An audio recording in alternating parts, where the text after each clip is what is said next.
بسم اللہ الرحمن الرحیم۔ سورۃ الفاتحہ۔ شروع کرتی ہوں اللہ تعالیٰ کے نام سے جو بڑا مہربان نہایت رحم والا ہے۔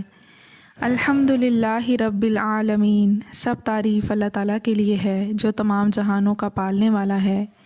الرحمن الرحیم، بڑا مہربان نہایت رحم کرنے والا ہے۔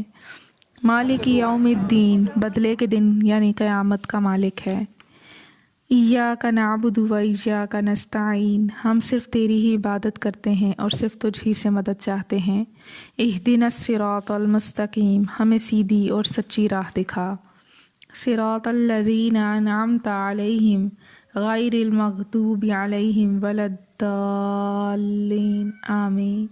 ان لوگوں کی راہ جن پر تو نے انعام کیا، ان کی نہیں جن پر غضب کیا گیا، یعنی وہ لوگ جنہوں نے حق کو پہچانا مگر اس پر عمل پیرا نہیں ہوئے، اور نہ گمراہوں کی یعنی وہ لوگ جو جہالت کے سبب راہ حق سے برگشتہ ہو گئے۔